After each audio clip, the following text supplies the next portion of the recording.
Hello friends, स्वागत है मेरे चैनल 3MMCPD4 कॉम्पिटिटिव एग्ज़ाम में। अब मैं मैथ के साथ साथ आपको साइंस भी बताऊंगा। तो साइंस में आज की फिजिक्स पहले बताता हूं मैं, है ना। तो आज फिजिक्स की क्लास 1 है, तो कुछ बेसिक जो जानकारी है उसको देख लेते हैं,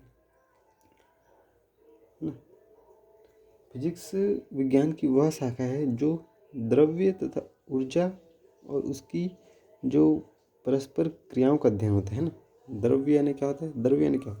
द्रव नहीं बोल रहा हूँ मैं, द्रव्य नहीं, द्रव्य। इंग्लिश में बोलते हैं मैटर। मैटर यानी क्या होता है? पदार्थ। ठीक है। भौतिक मतलब क्या होता है? जिसको हम देख सकते हैं, सुन सकते हैं। जैसे एक ये है, किताब है एक, है ना। जैसे किताब ये एक भौतिक अवस्था में है ये, है ना। पेन भी एक भौतिक चीज है, क्योंकि हम छू सकते हैं, पकड़ सकते हैं ना। अवस्था। तो भौतिक क्या है? प्राकृतिक जगत का मूल विज्ञान है, क्योंकि जो विज्ञान की अन्य शाखाओं का विकास भौतिकी के ज्ञान पर बहुत हद तक निर्भर करता है ना। भौतिकी पर बहुत निर्भर करता है। चलो आगे देखते हैं। पहले होते हैं मात्रक। कहते हैं मात्रक। मात्रक क्या होता है? किसी चीज का मात्रक क्या होता है? कोई राशि रहती है, उसको जो मापने की इकाई रहती है ना। कोई राशि है, ठीक है, कोई राशि है, उसको मापने की इकाई ना। कोई राशि है, उसको मापने की इकाई, इसको मापने की इकाई कहा जाता है, मात्रक कहते हैं ना। जैसे बोलना चाहिए कि एक लंबाई को किससे मापेंगे? जैसी लंबाई है, जैसे यहाँ से पेज की लंबाई है, यहाँ से कोने से इस कोने की लगभग ये 30 सेंटीमीटर होगी। किससे माप रहे हैं? इसको सेंटीमीटर से माप रहे हैं। हालांकि लंबाई को मापते हैं मीटर से, तो अगर 30 सेंटीमीटर है तो कितना हो जाएगा? 0.3 मीटर, है ना। उदाहरण बताया था मैं। कोई राशि कितनी, तो राशि क्या है? लंबाई की राशि क्या आ जाएगा? मात्रक आ जाएगा उसका। ऐसा ही मात्रक क्या हो जाएगा? मीटर, जिसको हम स्मॉल m से प्रदर्शित करते हैं। इसको भी याद रखिएगा कि स्मॉल m से प्रदर्शित करते हैं, ठीक है। अब जो मात्रक होते हैं वो दो प्रकार के होते हैं। मात्रक ये होते हैं मूल मात्रक। कौन से मात्रक? मूल मात्रक। दूसरा उत्पन्न मात्रक। ये मूल मात्रक उत्पन्न मात्रक में क्या अंतर है? मूल मतलब कि यही आधार है, बेसिक्स है। जैसे मैथ्स में क्या होते हैं? मैथ्स की बात करें तो 0 से लेकर 9 तक, जिसमें 1 2 3 4 5 6 7 8, ये 10 अंक है 0 से लेकर 9 तक। ये बेसिक हैं, मूल हैं। इनसे ही मिलकर अनेक संख्याएं बनेंगी ना। उसी प्रकार ये मूल है, इससे ही मिल के बनेगी। तो उत्पन्न किससे होंगे? इससे मिलकर ही उत्पन्न होंगे। मतलब मूल मात्रकों के मेल से जो बनेगा नया मात्रक, वह उत्पन्न मात्रक कहलाएगा। तो जो मूल मात्रकों की संख्या कितनी होगी? मूल मात्रकों की संख्या कितनी है? केवल 7 है। मूल मात्रकों की संख्या कितनी है? 7 है। वो क्या क्या है इसको देख लेते हैं। एक है लंबाई ना, लंबाई। ऐसा ही का पूरा नाम क्या है? अभी मैंने कहा था कि ऐसा ही मात्रक ना। तो लंबाई का ऐसा ही जो मात्रक है, ऐसे मात्रक से ही मापते हैं। ऐसे मात्रक क्या है? स्टैंडर्ड इंटरनेशनल, मतलब जो इंटरनेशनल में इसको क्या है? मान्यता दी गई है। और बहुत से पद्धति होती है, सीजीएस पद्धति और एक दो ठोक और है, मुझे याद नहीं आ रहे हैं ना। एक ठो सीजीएस पद्धति है, एक ठो एमकेएस पद्धति है, इसको भी बताऊंगा मैं। ये क्यों सी ऐसे ही पद्धति में इसको ज़्यादा परफेक्ट माना गया है, ज़्यादा अच्छा माना गया है। तो क्या है? लंबाई का ऐसे मात्रक क्या होगा जी? ये होगा मीटर। मीटर को शो करते हैं स्मॉल m से। दूसरा हो गया द्रव्यमान। द्रव्यमान द्रव्यमान के किससे नापते हैं? कोई सामान लेने आओगे, शक्कर लेने आओगे, किस में लोगे? किलोग्राम में लोगे, उसका द्रव्यमान है तो किलोग्राम, केजी,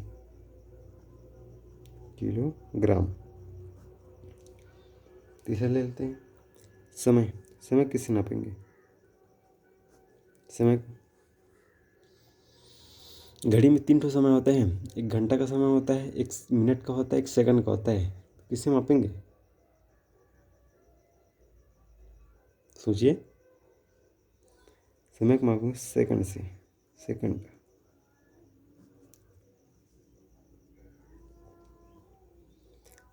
एस से नोट करेंगे इसको।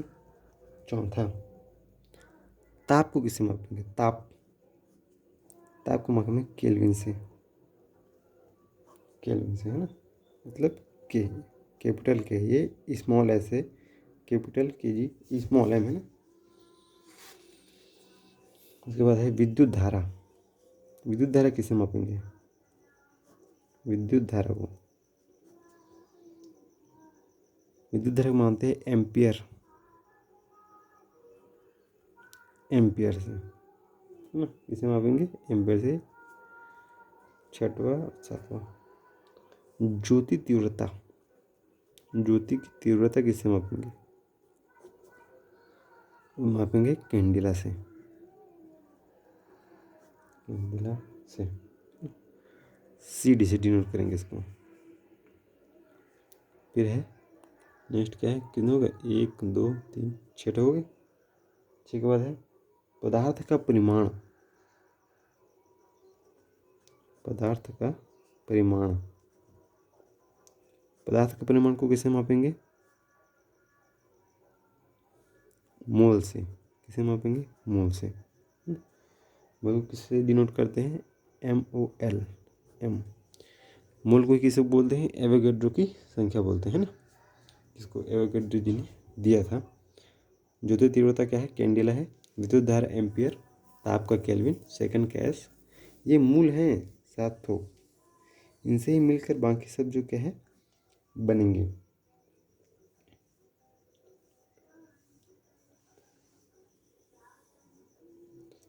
ठीक है, तो मूल मात्रक समझ के, जो बेसिक मात्रक है वो, जो उत्पन्न मात्रक है ना, उत्पन्न मात्रक,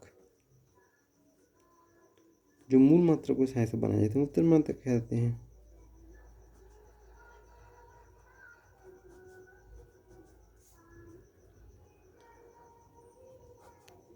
जो मूल मात्रकों की सहायता से बनाए जाते हैं क्या कहलाते हैं?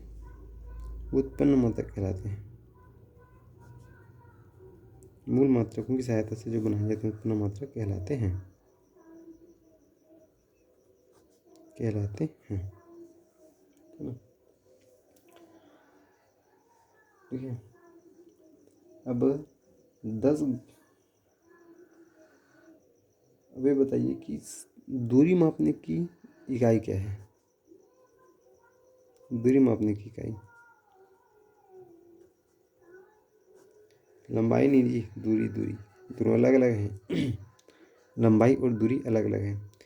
किसी मीटर को मापना ना, मतलब किसी चीज़ को, छोटे चीज़ को मापना मीटर कहलाती है। लेकिन अगर दूरी की बात की जाए तो किसी तय किए गए मार्ग पर, तय किए गए मार्ग की, जैसे हम कोई जा रहे हैं तो तय किए गए मार्ग की कुल लंबाई दूरी कहलाती है। कुल लंबाई दूरी कहलाती है ना, तो याद रखिएगा, तय किए गए मार्ग पर कुल लंबाई दूरी कहलाती है। अगर उसी दूरी में अगर समय लग गया, कितना समय, तब वो क्षण में बदल जाती है। उसको खैर आगे देखेंगे, मैं भी इसे बता रहा था आपको ना। तो दूरी मापने की इकाई क्या है? दूरी मापने की इकाई, बड़ी बड़ी इकाई बात करते हैं तो एक तो है प्रकाश वर्ष। प्रकाश वर्ष से बड़ी दूरी ना। दूसरा है पारसेक। जो पारसेक है, ये पारसेक है ना, सबसे बड़ी है दूरी मापने की इकाई, से बड़ी है। प्रकाश वर्ष से भी बड़ी है। प्रश्न आता है प्रकाश वर्ष किसकी क्या मापते हैं इसको, वर्ष से मापते हैं, दूरी में तो दूरी याद रखिएगा, है ना। तो एक प्रकाश वर्ष में क्या होता है, एक प्रकाश वर्ष बराबर कितना होगा, मीटर में अगर नापेंगे तो 9.45 गुणा 10⁻15 मीटर, इतना होगा। एक प्रकाश वर्ष बराबर 9.45 गुणा 10⁻15।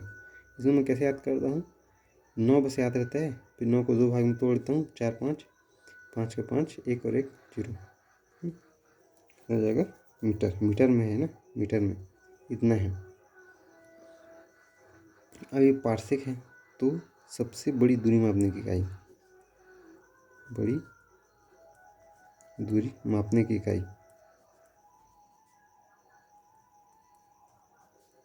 सबसे बड़ी दूरी मापने की इकाई क्या है, पार्सेक है। तो एक पार्सेक बराबर कितना होगा,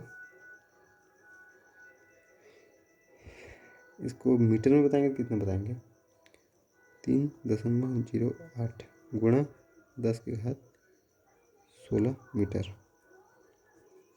ये 15 था, ये 16 है, 10 का 10, बस ये चेंज हो गया, 3.08 हो गया पार्सेक। अगर इसी को प्रकाश वर्ष में बोल दिया जाए,